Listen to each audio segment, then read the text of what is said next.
All right, it's a little after 10:35. Let's go ahead and get started.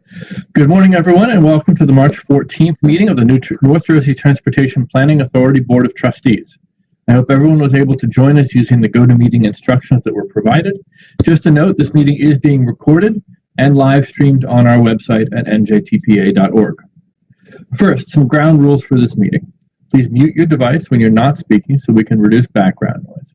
When you're making a motion or a comment, please state your name so that we know who you are. For those of you logged into the website or the app, please use the chat box to indicate when you'd like to comment or ask a question so that we can minimize the amount of people talking over one another. Ted will be monitoring the chat box and will call on people in the order that requests come in. After that, we'll ask for any comment from those of you joining us by telephone only. Are there any questions? Okay, well, to start the meeting, I'll ask Beverly Morris to read the Open Public Meetings Act and then take the roll. Beverly? Yes.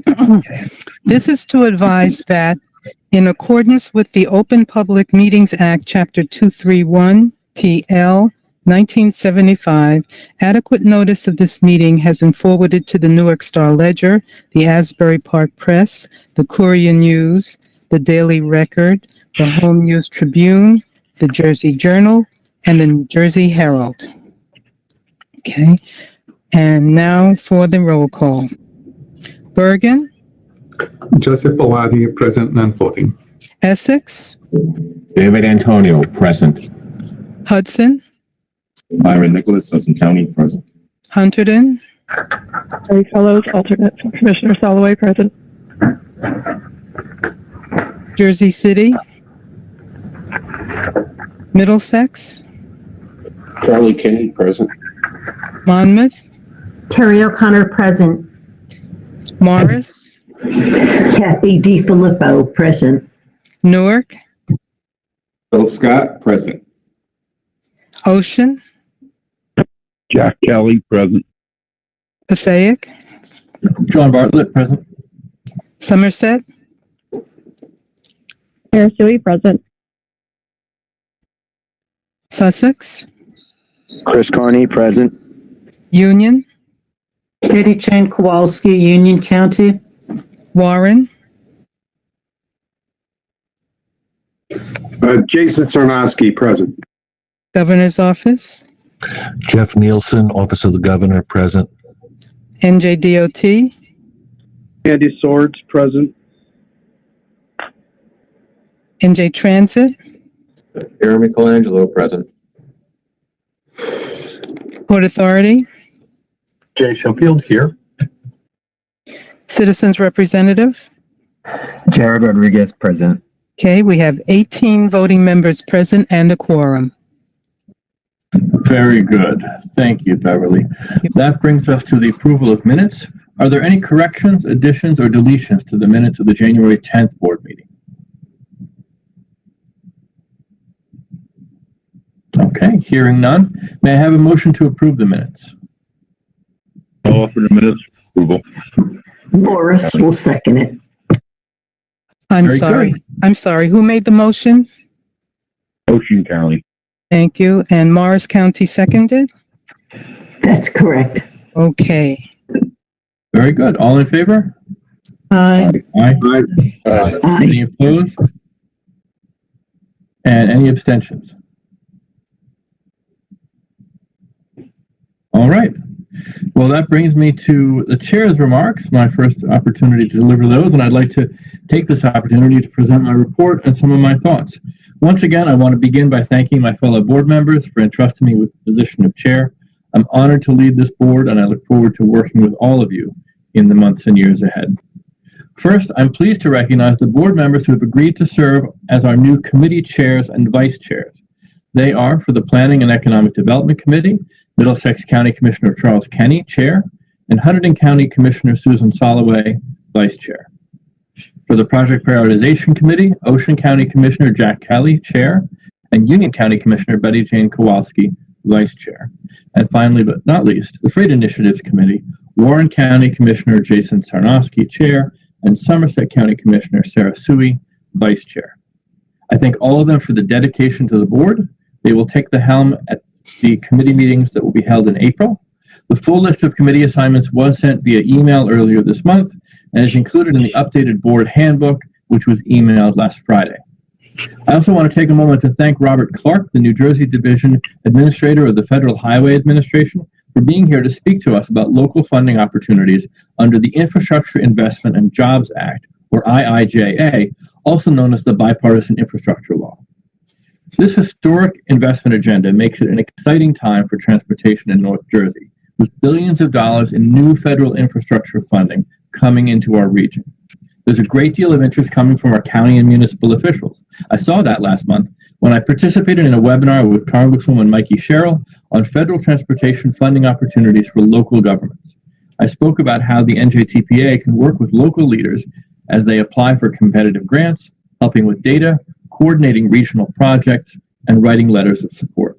I strongly encourage my fellow board members to help me spread the word about these opportunities, to take advantage of the NJTPA's technical support resources, and to remind municipalities to work with the NJTPA as they seek grants.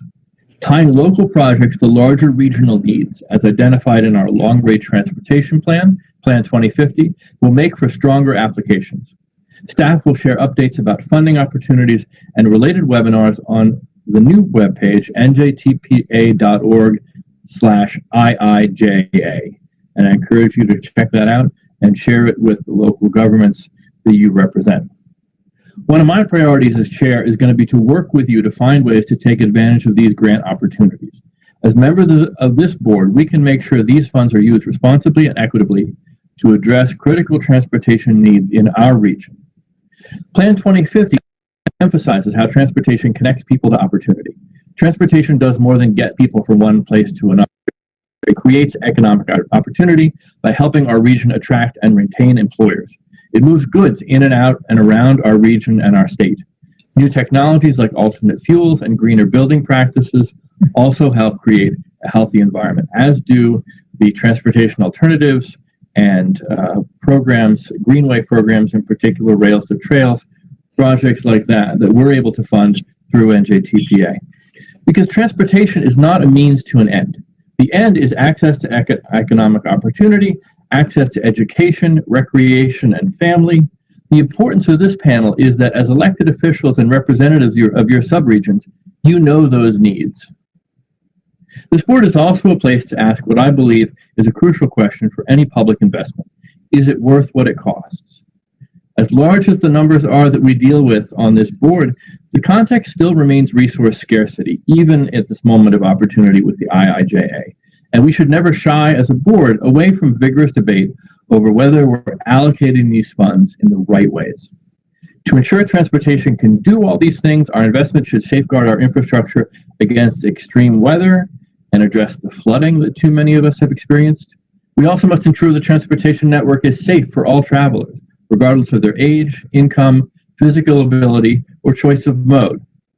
All these themes from Plan 2050 are aligned with the updated federal planning emphasis announced earlier this year. I'm proud that our annual work program, which we'll be voting on today, also reflects these priorities, including resiliency, equity, complete streets, and public involvement. The NJTPA has been a leader on public engagement, and I hope we can continue to build on these efforts. This includes better explaining our role and our work to residents, but also engaging them in NJTPA projects and programs.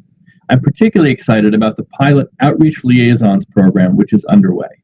The NJTPA has recruited a diverse group of community leaders who will conduct outreach on our behalf to better reach underserved populations. They'll also serve as a sounding board, providing feedback on our outreach strategies and input on various projects and programs. I was pleased to get a chance to meet with them last Wednesday during a virtual meeting that featured a discussion of several upcoming NJTPA projects we hope to get their help with. Shifting back to today's agenda, I wanted to highlight the fiscal year 2023 local concept development program studies. We will be voting on $3.8 million for 4 studies in Monmouth, Morris, Ocean, and Somerset counties. This program is the first step in the local capital project delivery program, which guides projects from initial concepts all the way to construction. It's a great program that I've been able to experience firsthand through the Main Avenue Concept Development Study in the city of Passaic.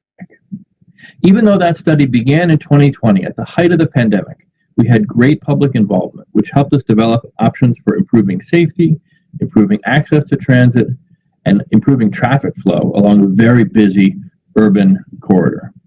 I look forward to seeing the project move towards construction. You'll hear more about the new studies and other items in the Project Prioritization Committee report. We have a full agenda today and lots of work ahead of us this year and in the years ahead, but I'm excited about all that we're going to be able to accomplish together. Thank you very much.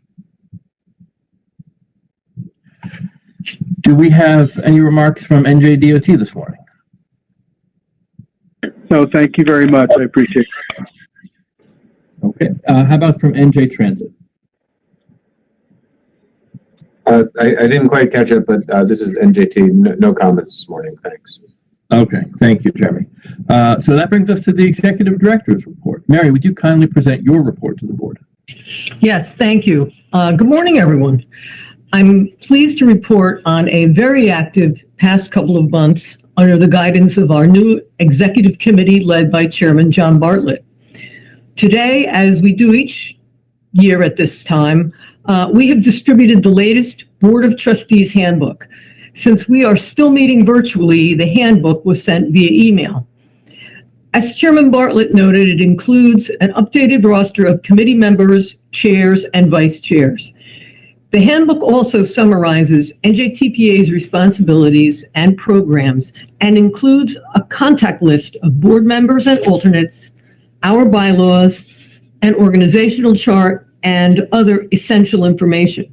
It is useful both to new members and to those of you who may wish to get a refresher on our work. This handbook is also available on the publications page of the NJTPA website. Regarding today's agenda, the board's action on the Unified Planning Work Program, or UPWP, is the culmination of many months of work in cooperation with our partners and subregions. It guides the work of central staff, the subregions, and the Transportation Management Associations throughout fiscal year 2023, which begins this July. Thank you to all who reviewed and provided comment on the draft. The coming fiscal year will see a host of new and expanded activities, including making greater use of performance measures to guide investments, an investigation into freight and logistics workforce accessibility, continued work on our regional active transportation plan, and much more. Our partnership with the subregions and local governments will continue with 4 new subregional studies, 4 local concept development studies, which the board is acting on today, and funding for another round of planning for emerging centers projects, among other initiatives. And of course, as the chairman mentioned, we expect that over the next year, central staff will increasingly be engaged in helping the region take advantage of the new federal funding opportunities. Right now, we are waiting for funding guidelines to be issued for many of the new programs.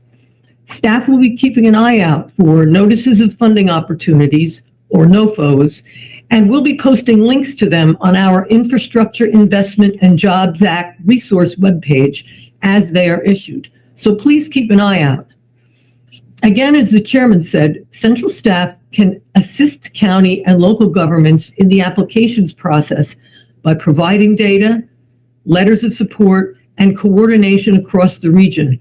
We look forward to working with you on advancing worthy projects and programs. Turning to some upcoming events and activities, in the coming weeks, we'll be announcing the recipients of our Complete Streets Technical Assistant Grants, a joint program with Rutgers Voorhees Transportation Center and Sustainable Jersey. Applications for this program are now under review. Next month, April 26th through 28th, is the annual Transaction Conference in Atlantic City. It has returned to being an in-person event, and NJTPA board members and staff, as in the past, will be taking an active role as speakers and panelists. Now is the time to register.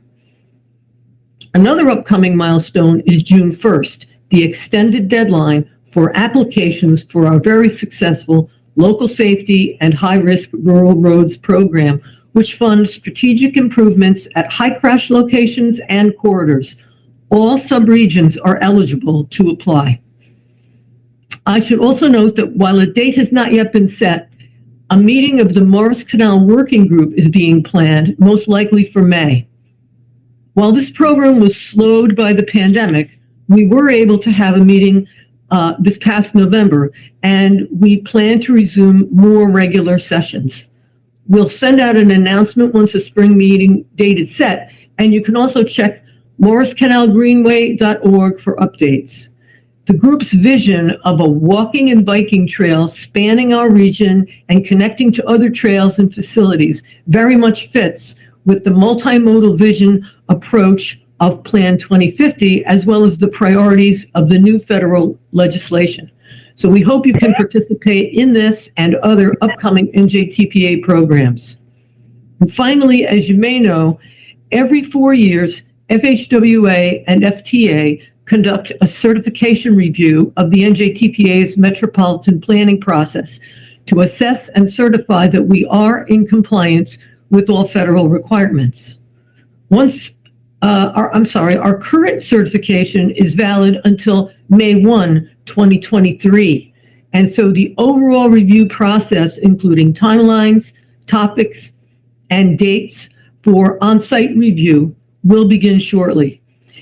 As a first step, key members of Central staff and I will be joining our federal partners next week for a kickoff meeting to further discuss our upcoming certification review. And with that, I will conclude my report. Thank you, Mr. Chairman.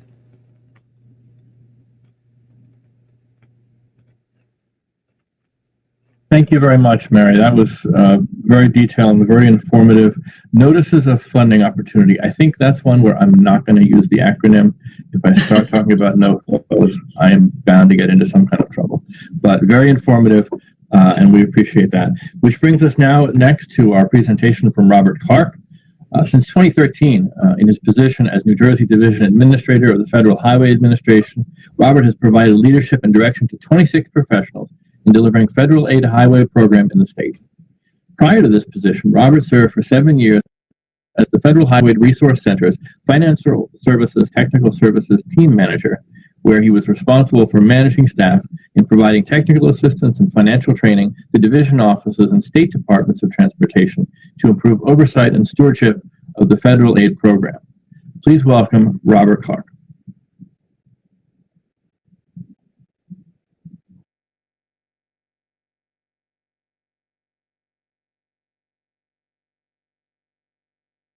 Robert, you're on mute. I don't know if you realize, I think. Or we can't hear you. Still can't hear you.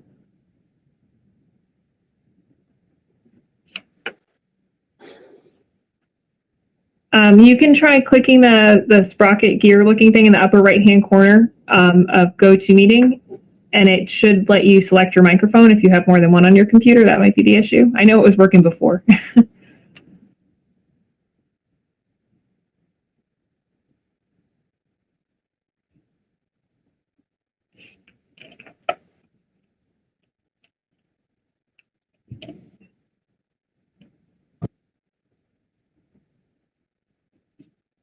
Nope.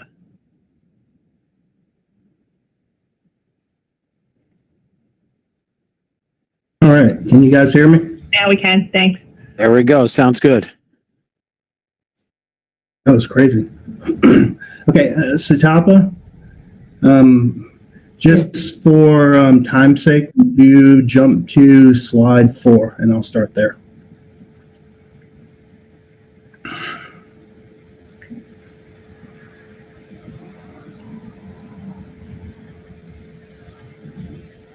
Okay. So as you, Bill's been described as a once in a generational investment in infrastructure.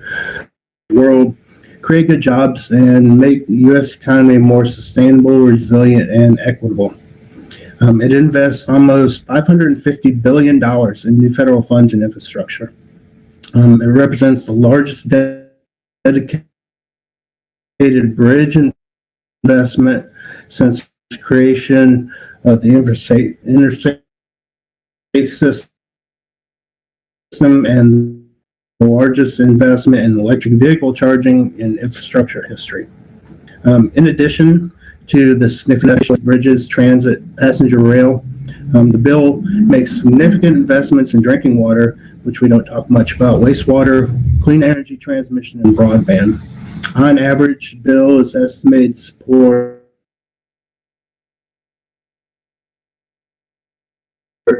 Robert, we lost your audio for a second. 2 million jobs per year. Next one, stop.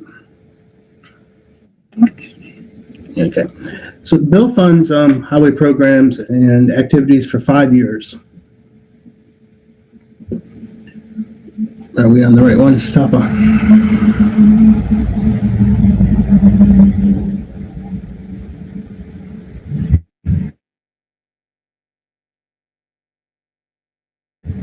Robert, we are losing you from time to time. If you want, can you go to slide 5, Stop? you can also call in. There's a phone number. I don't know if you need it. I just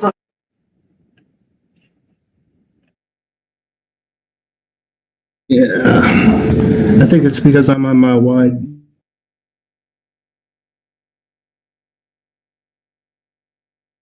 I can drop the phone number in the chat for you.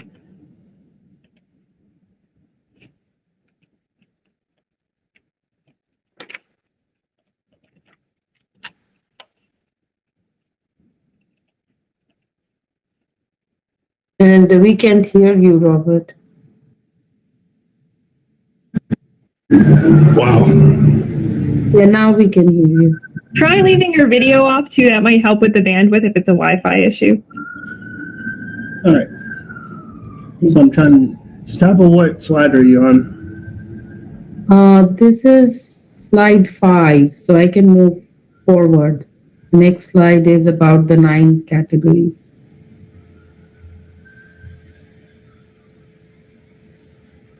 Okay. All right, we're good here. All right. So this slide shows the 9 categories of the Highway Improvement Program funding under bill. The most significant amounts of funding are for the new Bridge Formula Program and discretionary programs. The new Bridge Formula Program has already been released to the DOT a couple weeks ago. They received roughly $216 million in just this formula program, and they're expected to receive that much in the next 5 years. There's also the new electric vehicle formula program, as well as the existing infra program. The Highway Investment Program funding under bill also includes funding for the Appalachian Development Highway, which doesn't mean much for us, but it certainly does for those of us in the South. The ferry boat program and 2 new programs, the Reconnecting Communities pilot program and the program focusing on reducing truck emissions at port facilities. Finally, it includes funding for UTCs, which are administered by the Office of the Secretary and specifically the Office of the Assistant Secretary for Research and Technology.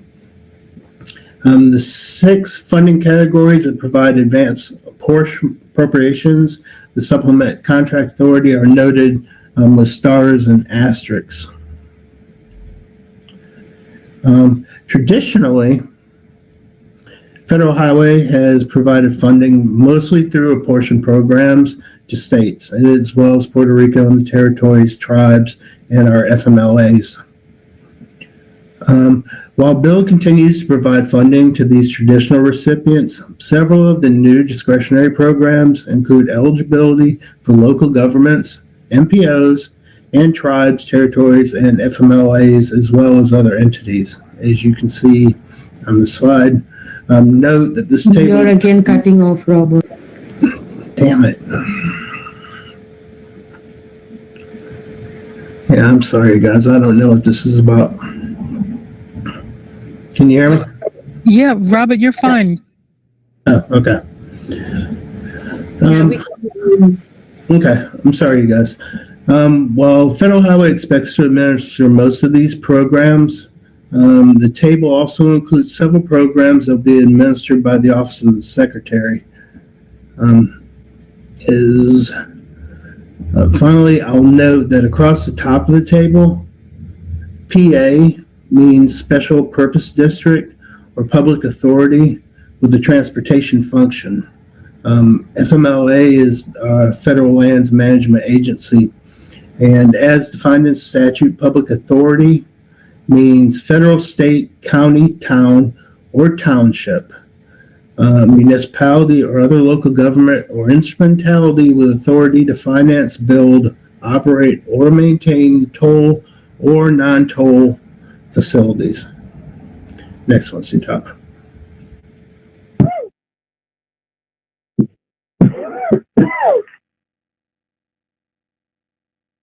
Next to the safety one, Sutapa.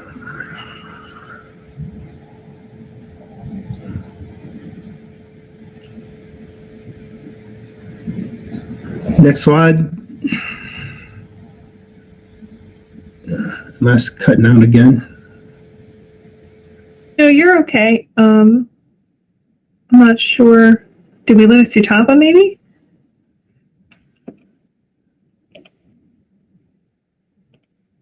There we go. No, I'm here, but for some reason, there is it. Okay. The next section of the presentation is going to focus on safety.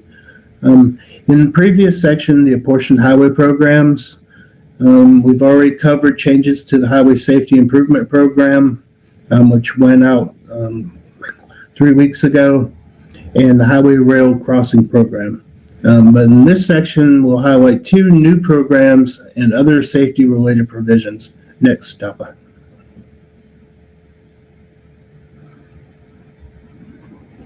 So what's new? Safe Streets and Roads for All discretionary program. The purpose, bill established a new discretionary grant program to support local Vision Zero and related initiatives to prevent transportation-related deaths and serious injuries.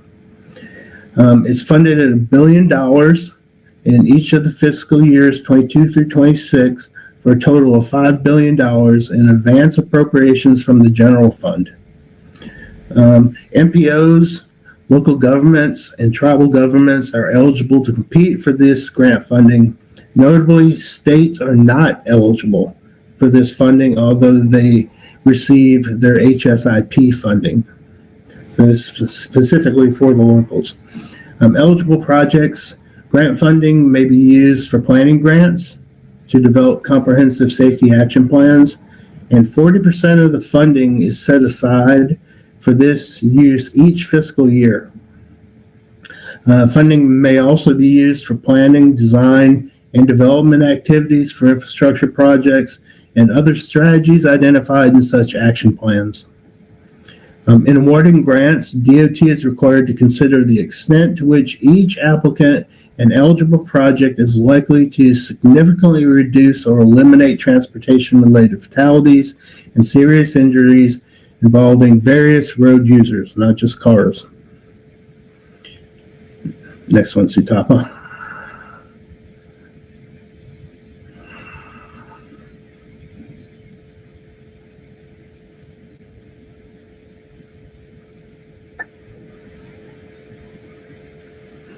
Right.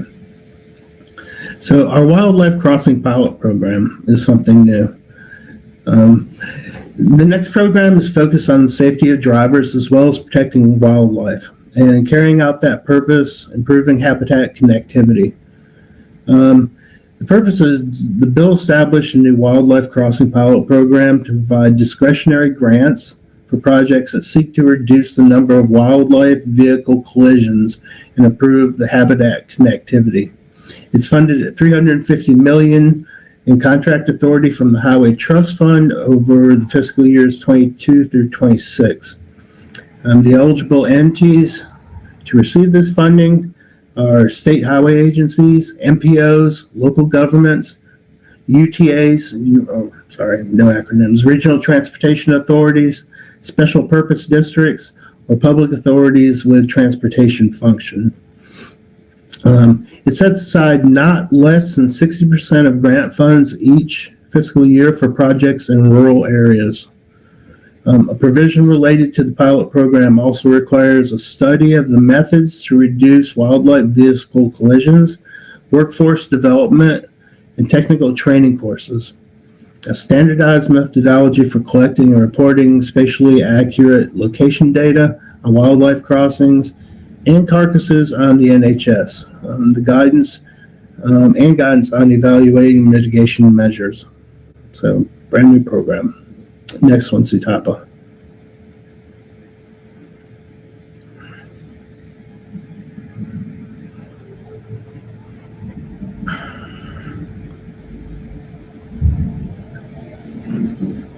Right. So the bill also contains a number of new programs targeted at mitigating the impacts of climate change and increasing the resilience of our surface transportation system. These programs are a mix of formula funding and discretionary funding. So the following is going to be an overview of the listed programs as well as some highlights of other climate and resilient provisions included in the law. Sujapa. So, as noted earlier, I briefly ran over the PROTECT program is a new program to provide grants for resilience improvements. PROTECT has formula and discretionary components. This slide covers the discretionary part because that's what I was asked to focus on. The bill authorizes $1.4 billion over 4 years, again, 22 through 26, in contract authority. This will come from the Highway Trust Fund. The DOT is required to use not less than 25% of the funding for grants for projects located in areas that are outside an urbanized area with a population of over 200,000, and not less than 2% must be used for grants to Indian tribes. Recipients and the distribution of funds for the discretionary component will be distributed by competitive grants with 4 different grant categories. There's planning grants, resilient improvement grants, community resilience and evacuation route grants, and at-risk coastal infrastructure grants. And as you see, again, the eligible entities include state, local, MPOs, and our FMLAs. Eligible entities must apply to DOT for grants, and these will come through as notices of funding opportunity, which has already been spoken about. So some of the eligible projects include highway projects, public transportation facilities or services, facility or service for intercity rail, passenger transportation, and port facilities. Another good thing, the federal share of the cost of a planning activity carried out using a planning grant is 100%. And the federal share of the cost of a project carrying out this out using other grants is back to the 80%. However, and this really doesn't affect us, but I'll just let you know. However, the federal share for tribal projects may be up to 100%. Eligible entities may use federal funds other than federal funds from this discretionary grant, so you can match this program with other federal funds to meet the non-federal share. As with the PROTECT formula program, states may take steps to reduce the non-federal share up to 10 percentage points. All right. Thank you.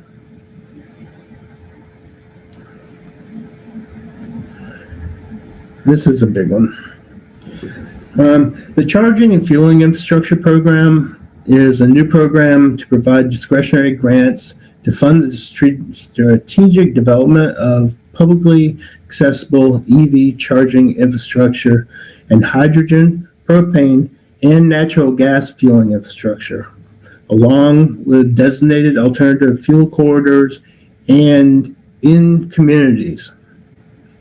The bill authorizes $2.5 billion over 5 years in contract authority, and this will come from the Highway Trust Fund. Funds will be distributed by competitive grants. As you'll see, eligible entities, again, state, local, territorial, tribal governments. Again, these will come out through NOFOs. Eligible projects include acquisition and installation of publicly accessible charging or fueling infrastructure or traffic control devices. For newly installed infrastructure, the law also uses funds to provide operating assistance for the first 5 years after installation. DOT is required to update and designate the alternative fuel corridors, which was sent out 2 weeks ago, and establish a recurring process to regularly update and redesignate such corridors. Under the community grants, the law reserves 50% of the amounts made available each fiscal year for community grants that are expected to reduce greenhouse gas emissions and to expand or fill gaps in access to publicly accessible charging and fueling infrastructure, including development phase activities and acquisition and installation of the infrastructure. These projects may be located on any public road or in other public accessible locations such as parking facilities, at public buildings, public schools, public parks, or in a publicly accessible parking facilities owned or managed by a private entity. Eligible entities may contract with a private entity to acquire, construct, install, maintain, or operate charging and fueling infrastructure. For the community grants, priority is going to be given to projects that expand access to EV charging and alternative fuel infrastructure in rural areas, low and moderate income neighborhoods, and communities with a low ratio of private parking spaces to households, or to high ratio multi-unit dwellings to single homes. So large neighborhoods. Next one, Sutapa.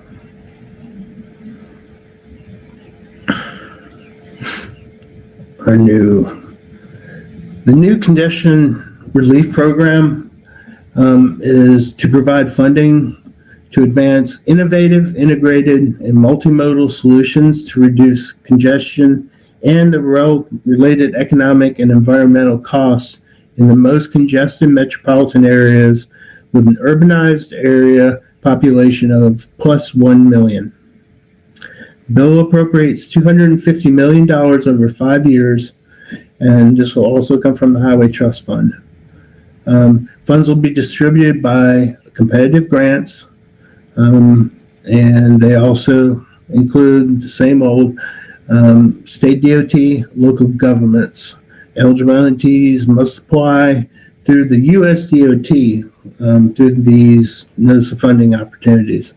And some of the eligible projects include planning, deployment, and operation of integrated congestion management systems, HOV toll lanes, pricing strategies and mobility services, and implementation of programs to incentivize carpooling and non-highway travel during peak hours. Okay, the next one is bridges. And you can jump right to it. Get the next one. I'm trying to stay within my time limit here. The Bridge Investment Program is a new program to improve bridge conditions, safety, efficiency, and reliability. It's a complement to the Bridge Formula program that goes straight to the DOT. The bill includes $12.5 billion over 5 years for the Bridge Investment Program. $3.3 billion of this authorized contract authority, and $9.2 is appropriated budget authority, which means it comes from the general fund. The law allows DOT to award grants to certain large projects under a multi-year grant agreement. It's very similar to the CIG grants from FTA, and it requires that at least 50% of the program funds be used for large projects each fiscal year. All right. Next one, Sutapa. Let's go ahead and jump to it. There you go. The bill establishes a new Reconnecting Communities pilot program. And this is a discretionary grant program focused on restoring community connectivity by removing, retrofitting, or mitigating highways or other transportation facilities that create barriers to community connectivity. It's funded at a total of $1 billion over the fiscal years of bill, including a combination of contract authority, which comes from the Highway Trust Fund, and advance appropriations from the general fund. The program makes available two types of grants. First, there's a planning grant of up to $2 million for which states, MPOs, local and tribal governments, and nonprofit organizations, which is new, are eligible to apply. Second, there are capital construction grants for projects of $5 million or greater. Owners of eligible facilities are eligible to apply for these grants, and they may partner with any entity eligible for a planning grant. Such projects could include the removal and replacement of eligible facilities. So this is new. Next one's Tapa. And on to freight. Go ahead. The bill established a new National Infrastructure Project Assistance Program. That's a mouthful. Which has been referred to as the Mega Projects Program. This is a discretionary grant program to provide funding through single-year or multi-year grant agreements for eligible surface transportation projects. It provides $5 billion from the general fund, and this is through the life of bill. Eligible entities are states, MPOs, local governments, and special purpose districts, public authorities that have a transportation function, and partnerships between Amtrak and one or more other eligible entities. So read between the lines on there. Eligible projects, highway and bridge projects, the National Multimodal Freight Network, the National Highway Freight Network, or the National Highway System are eligible for the program.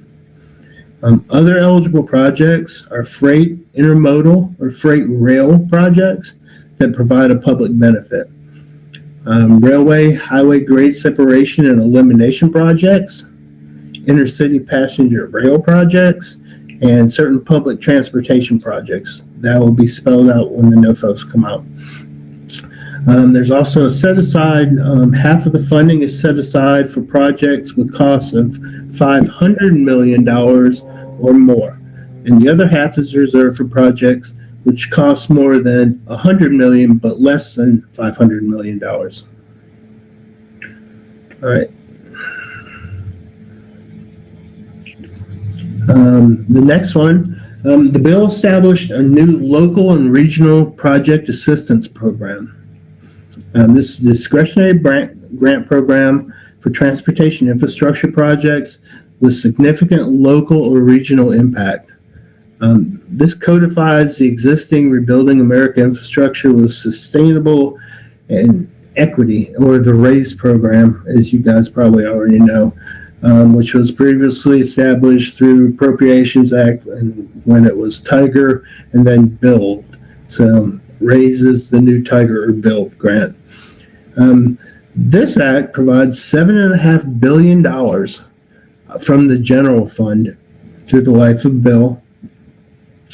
A variety of entities are eligible to apply: states, local governments, territories, which is new for them. And some of the projects, there's a variety of surface transportation projects that are eligible, including highway and bridge projects that were already eligible under Title 23, as well as public transportation projects and passenger and freight rail projects. The RT&D.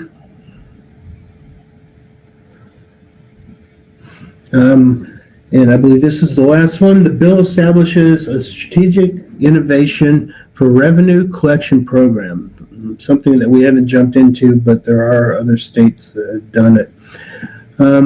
The purpose of this program is the DOT wants to test the feasibility of various user-based alternative revenue mechanisms to help maintain the long-term solvency of the Highway Trust Fund.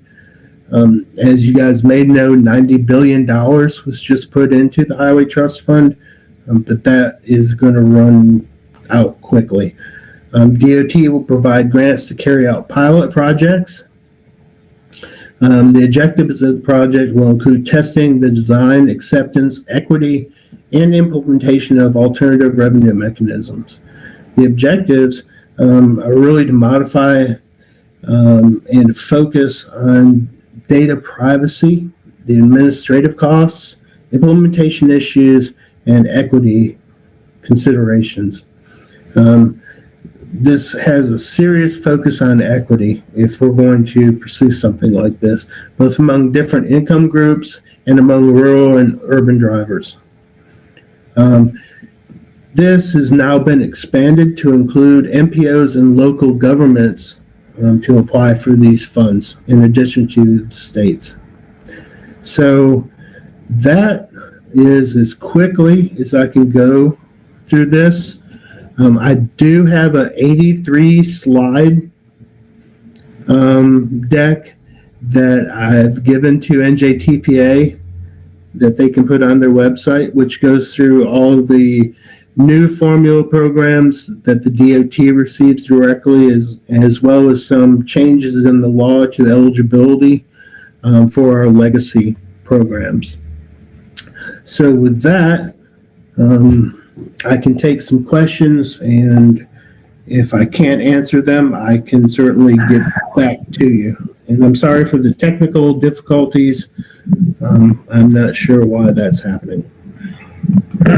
All right, Robert. Well, thank you very much. That was remarkably detailed and informative. I'm sure each of us on this webinar wrote down at least one thing in there that's relevant to our particular subregions, and you really covered all those bases, so I appreciate that. I want to open the floor to questions from the board. Ted, did anybody raise their hand in the chat? No, not at this time, Chairman. All right, so let me just give folks a moment. If you do want to ask a question to our presenter, please just unmute and ask it, starting with board members.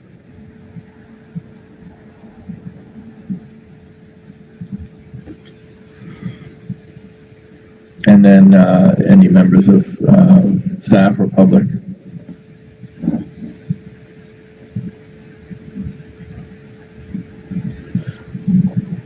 All right. Well, again, Robert, thank you very much. Very, very helpful. And I know I just saw that David posted in the chat that entire 83 slide deck will be made available. And we appreciate your time and your assistance. And I'm sure you'll be hearing from some of the folks here for further details on a lot of those programs, because they're very, very highly relevant to our region. Thank you. Well, we in the division are looking forward to helping the MPOs and the locals out. We're allowed to now, which is something new, to kind of hold your hand as you're going through the NOFOs to further explain them and kind of give you an idea of the type of projects that we know the administration is looking for. So that's kind of the new role that we're going to be playing. So that's why I was excited about coming and talking to you and DVRCP last week. So if you need anything, give us a call. And thank you again for letting me present. Thank you, and I'm glad to know that you have that assistance available. I think one of the most important things for you and for us as NJTPA is to be able to provide that technical assistance to subregions that are eligible but that may not have some of the capital that we have to put together the data that are needed and so forth. So thank you again. You're welcome. And unfortunately, I have to leave. I have a 12 o'clock doctor's appointment, so I'm going to be like zipping out of here. So thank you guys again, and enjoy your day and the rest of the meeting. Thank you very much, Robert. All right, well, that brings us to committee reports. I'm going to call on Commissioner Jason Sarnoski to give the Project Prioritization Committee report tonight. Thank you, Chairman. I am pleased to report on the activities of the Project Prioritization Committee. At the joint committee meeting in February, the committee considered 9 items. That's right, 9 items. First, the committee approved 4 minor amendments to the current Transportation Improvement Program, or TIP. The first adds $770,000 in federal funds for utility work in the fiscal year 22 for Route 27 DeHart Place to Route 21 project in Union County, as requested by the NJDOT. This is listed as action item 1 on today's agenda. The second minor amendment adds $4.4 million in federal funds for the Forest Resource Education Center access road bridge over Toms River in Ocean County. NJDOT requested the addition of this project to the current TIP for construction in fiscal year 22. This is listed as action item 2. Action item 3 is a minor amendment that adds $23.5 million in federal funds to the current TIP for the Route 9 Indian Head Road to Central Ave, Hurley Ave pavement project in Ocean County, as requested by NJDOT. The funds cover the current project cost estimate for the construction in fiscal year 22. Action item 4 is a minor amendment to the current TIP to add federal funds to the Route 18 East Brunswick Drainage and Pavement Rehabilitation Project in Middlesex County, as requested by the NJDOT. This revision adds $20.5 million in federal funds to cover the current project cost estimates for construction in fiscal year 22. Funding for these 4 minor amendments is available from unobligated prior year balances. Action item number 5 concerns approval of studies for the local concept development phase of the local capital project delivery program. 6 applications were received for proposed local concept development studies. A technical review committee comprised of central staff, NJDOT, Bureau of Environmental Program Resources, and NJDOT local aid offices reviewed the applications, conducted site visits, and scored the projects. The review committee has recommended 4 projects totaling $3.8 million for the fiscal year 23 program. The studies are as follows. County Route 3 corridor improvements from Devon Drive to Kensington Drive in Malapan Township, Monmouth County. Lenape Island Road Bridge over Indian Lake in Denville Township, Morris County. Kennedy Boulevard and County Line Road in Lakewood Township, Ocean County, and East Ave safety improvements in Franklin Township, Somerset County.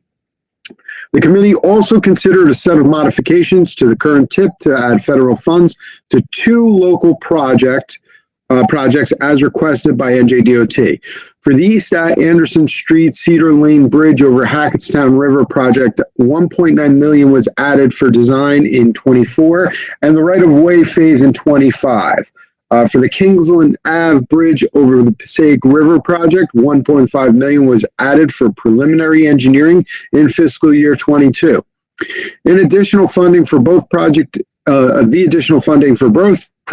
is available in the NJTPA Future Projects Program line item. The committee approved the modifications and no further action is needed. Next, the committee considered 3 project final plan annual updates. These updates are required for major projects with total costs from $100 million to $500 million in federal funding. The updated project plan for the Route 72 Manahawk and Bay Bridges project in Ocean County reflects a nearly $14 million increase because of updated actual costs on all contracts. The updated financial plan for Route 3, Route 46 Valley Road, and Notch Rifle Camp Road interchange project in Passaic County reflects a decrease of approximately $2.3 million since 2020 due to reduced costs for utilities and construction. The updated financial plan for the Route 206 project in Somerset County reflects an increase of $1 million due to additional costs for design support, utilities, and construction. The committee approved these financial plan updates and no further action is needed.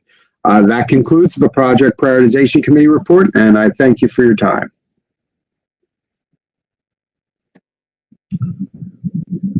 Wow.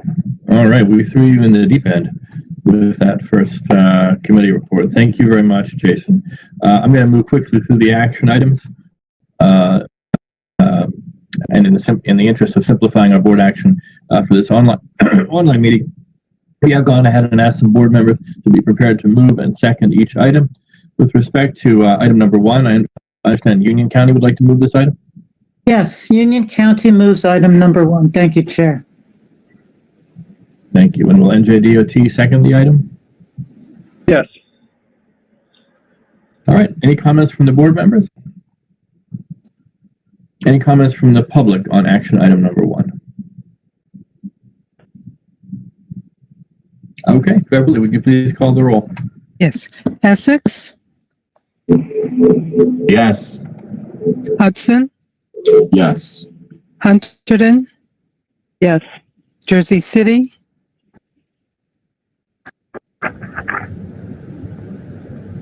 Middlesex, Yes. Monmouth, Yes. Morris, Yes. Newark, Yes. Ocean, Yes. Passaic, Yes. Somerset, Yes. Sussex,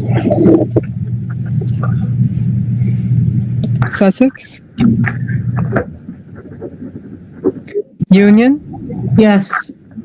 Warren, Yes. Governor's Authorities Unit, Yes. NJDOT, Yes. NJ Transit, Yes. Port Authority, Yes. Citizens Representative. Yes. Motion is carried. All right. Thank you very much. With respect to action item number 2, I understand Ocean County would like to move this item. Yes, I'll move it. All right. And NJDOT, will you second? Yes. Any comments from the board members? Any comments from members of the public on this item? All right. Beverly, would you call the roll, please? Essex, Yes. Hudson, Yes. Hunterdon, Yes. Jersey City, Middlesex, Yes. Monmouth, Yes. Morris, Yes. Newark, Yes. Ocean, Yes. Passaic, Yes. Somerset, Yes. Sussex, Union, Yes. Warren, Yes. Governor's Authorities Unit, Yes. NJDOT, Yes. NJ Transit, Yes. Port Authority, Yes. Citizens Representative. Yes. Motion is carried. All right. That brings us to action item number 3. I understand Ocean County would also like to move this item. Yes, Mr. Chair, we move it.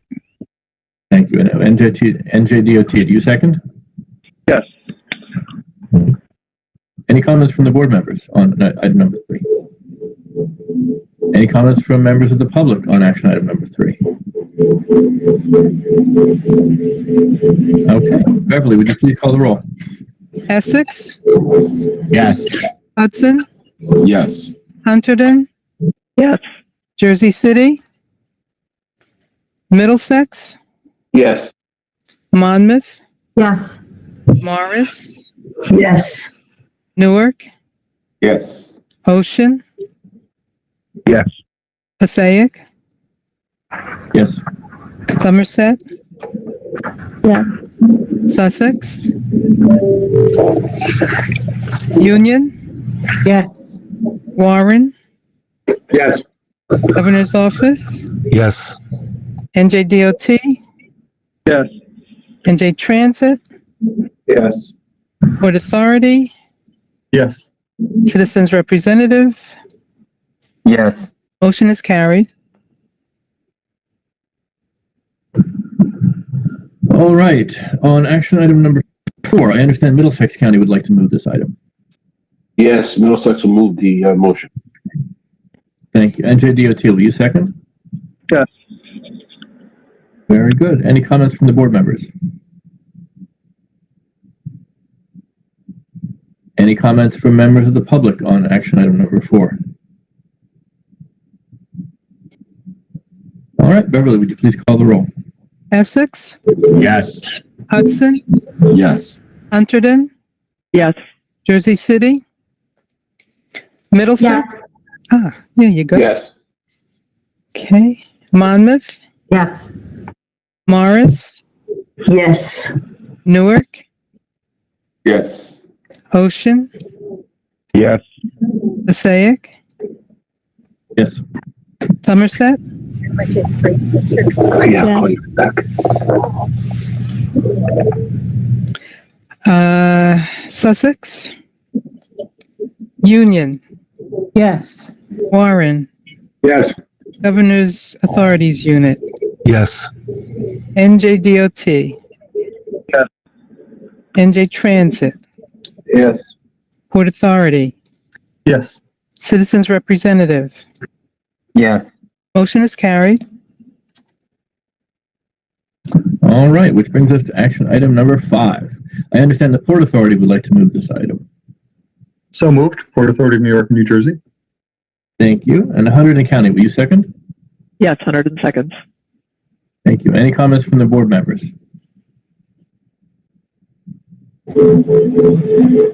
Any comments from members of the public on action item number 5? All right. Beverly, go ahead and call the roll.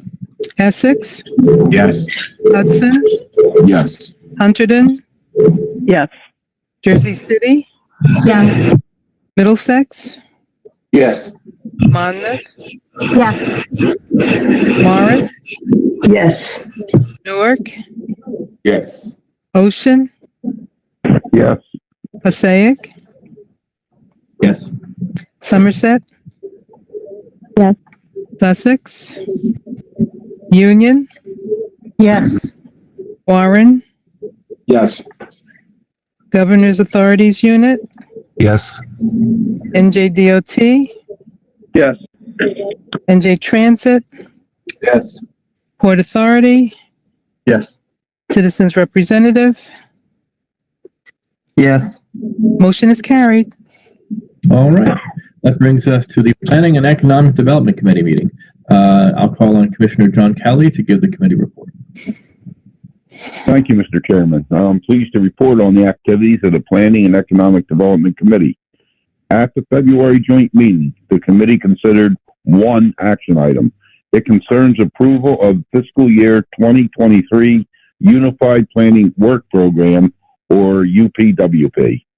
As Mary already noted, this document describes all regional transportation planning and related work being done by central staff, the subregions, and the transportation management associations during the upcoming state fiscal year, which begins on July 1st. Drafts of the UPWP and budget were distributed to the board, RTAC, NJDOT, NJ Transit, and our federal partners in December for review and comment. In addition to providing helpful suggestions for enhancing or clarifying work tasks, New Jersey DOT commended the NJTPA for the use of reprogrammed funds from prior authorizations and the development of a connected and autonomous vehicle readiness study for the region. We thank NJDOT for this feedback. I'd also like to note that NJDOT commended Cross County Connection TMA for its excellent journey to work and commuter flow analysis. NJDOT also commended Go Hunterdon TMA for using crash data to demonstrate the need for safety education. RideWise TMA was commended for their use of demographic information. Approval of the fiscal year 2023 UPWP is listed as action item number 6 on today's agenda. At the meeting, Central staff also provided an update on the Infrastructure Investment and Jobs Act, particularly the many funding opportunities available to county and local governments, as the chairman discussed earlier. Thank you, and that concludes my report. So we do have one action item number. Terrific. Do you want to go ahead and let me do it for this meeting. So that brings us. Thank you very much, Commissioner.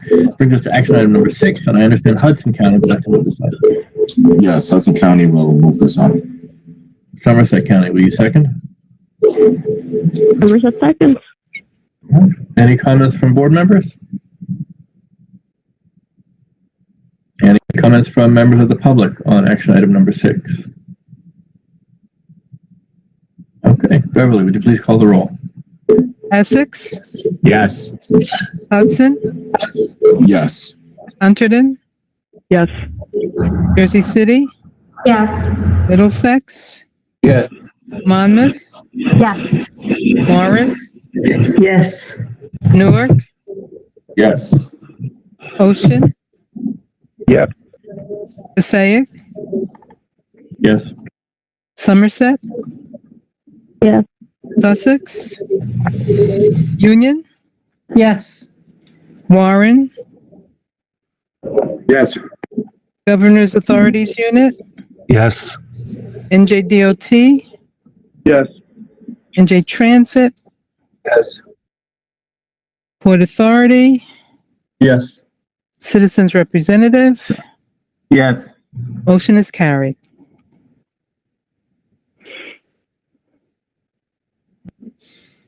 All right. Thank you very much, everyone. That brings us to our third committee, the Freight Initiatives Committee. I'm going to ask Commissioner Charles Kenny to give the committee report. Good morning, Mr. Chair, and belated happy birthday to you. Welcome to the club.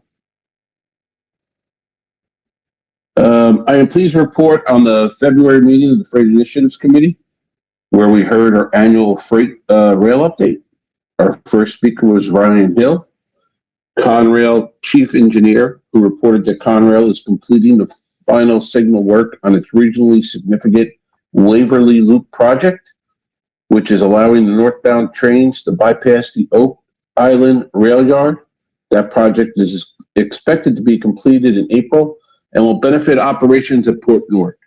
In addition, a new siding track from Hackensack to Kearney was completed in October to add capacity and operational flexibility to train movements in the area. Mr. Hill said Conrail has requested proposals to begin replacement of the No Point Bridge, which is used by freight trains traveling over the Passaic River between Newark and Kearney. Next, we heard from Corey Wyatt, Manager, Intermodal Rail Development, Port Authority of New York and New Jersey. He informed us about another major freight rail project taking shape that would create a southerly connection from the Express Rail facility in Port Elizabeth to the National Rail System. The project is a partnership between Conrail and the Port Authority. The committee then heard from Chris Lamb, Cambridge Systematics, who is leading the consultant team for the NJTPA update to the 2008 Freight Rail Grade Crossing Assessment Study. The update will document conditions and operations of at-grade crossings along the region's major freight rail lines and development recommendations for addressing issues at the top 10 crossings. The study is scheduled for completion in 2023. Our final speaker, Scott Parker, Jacobs Engineering, briefed the committee on the current NJTPA Freight Concept Development Program, which advances freight infrastructure projects that may not be eligible for funding under other programs. 2 potential projects were selected for this study, this round. The Port Reading Secondary South Main Street Grade Crossing Elimination Project in Somerset County and the Berkshire Valley Road Truck Circulation Study in Morris County. We will be hearing more about these studies as they progress. Among the members' reports, NJDOT noted that the 2022 update of the FHWA required state freight plan is underway and participation by the NJTPA and with participation by the NJTPA and other stakeholders. This concludes the Freight Initiatives Committee, Mr. Chair. Thank you. All right. Thank you very much, County Commissioner Kenny. Well, that brings us to item H for those of you who are following along on the agenda. This is our public participation portion of the meeting. Please, if you're a member of the public that's here with us, please request a comment or ask questions in the chat box, or wait until we call for comments from those of you who are joining by telephone. Also, please remember to mute yourselves when you're not speaking. We remind members of the public that we have a 3-minute limit on comments. The time will be displayed on the screen while you're speaking. Also, we are being recorded and webcast, so your comments will be part of the public record of today's meeting. Ted, do we have any members of the public who signed up in advance to speak today? Yes, Chairman. We had Tim Severner sign up in advance. I don't know if he's still on the call. Okay, very good.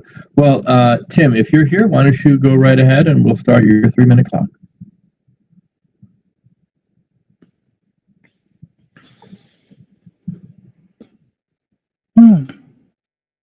Okay, that happens sometimes. Folks sign up but are not able to join us. How about in the chat, Ted? Has anybody asked to comment from the chat? Well, we also had Neil Weissman sign up to speak in advance, so maybe I think he's on the call. He can go next. Terrific. Yeah, I saw Neil comment just now. So, Neil, go ahead. We'll start your 3-minute clock when you start speaking. Good evening. Yeah, can you hear me okay? Yes, we can, Neil. Alrighty. Chairman Bartlett, Director Mean, thank you for the opportunity to speak. My name is Neil Weissman of Complete George. I have posted links to extended remarks and also a full study in the chat. And today I would like to take the opportunity to recommend a report by the Urban Institute on the Final Mile program, a 3-year, $11.3 million collaboration between People for Bikes, the Wen Collective, and 5 cities: Austin, Denver, New Orleans, Pittsburgh, and Providence, to test whether philanthropic assistance for municipal biking projects could accelerate investment. The Final Mile program deployed 3 approaches in each city. 1, identify actionable outcomes. To qualify for the program, each municipality set goals to form a cohesive citywide network ranging from 40 to 100 miles, a significant portion of which would be physically separated from cars. 2, build long-term public commitment. To this end, the program commissioned the advertising firm GSD&M to develop branding campaigns for each city that included earned and paid media, online videos, zip code targeted ads, billboards, and even branded pizza boxes. It also hired program managers to engage local not-for-profits to build on-the-ground support. And 3, to improve City Hall's technical capacity, they retained the engineering firm Tool Design Group to supplement their efforts. The final recommendations to accelerate implementation include prioritize meetings with mayors and their staff to ensure buy-in, employ resident polling to make the case that their endorsements reflect citywide views, identify an ambitious program to expand bike infrastructure and make the case that these networks will make a dramatic impact in people's lives, ensure network goals include metrics to increase equity, expand outreach to low-income and communities of color, focus on accountability. The program had threatened to remove external support if cities backed away from funding and implementation goals. Provide engineering support when local governments face limitations, and experiment with approaches to dilute the power of NIMBY or convince them to change their minds. When the program was able to build on public support, it still faced obstacles in the form of neighbors who complained loudly at public meetings and directly to city councilors that they did not want to see their streets changed. Again, I recommend the report, so thank you for the time.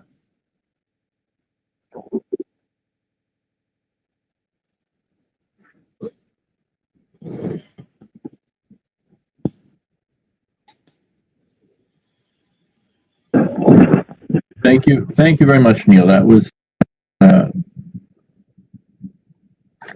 we go. Thank you very much, Neil. That was helpful, and I thought it dovetailed nicely with some of the transportation alternative funding that we heard about earlier. I like the Urban Institute's recommendations with respect to local buy-in, and I appreciate your sharing those links in the chat.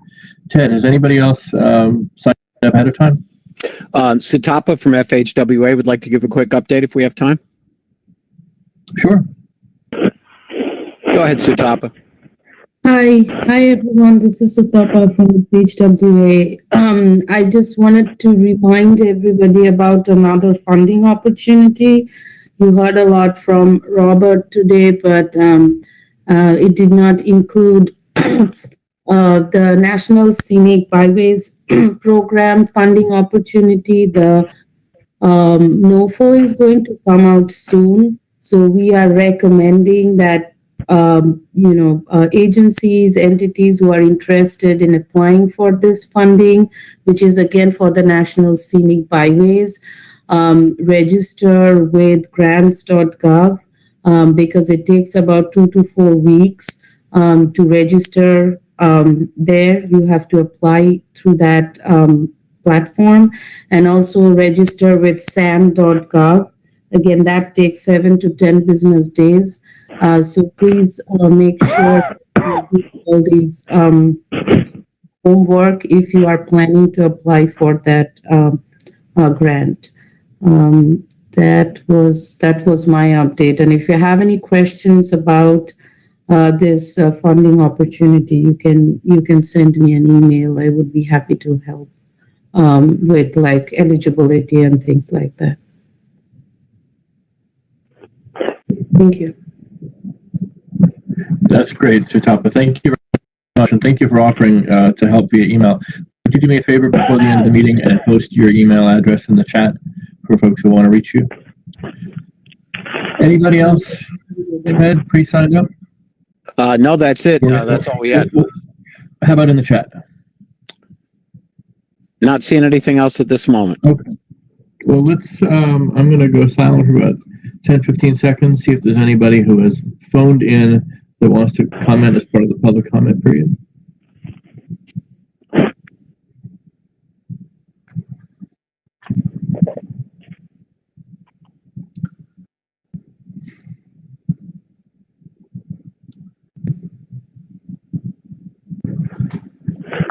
Okay, well, seeing no one, that brings us to the end of the public comment period and near the end of our agenda.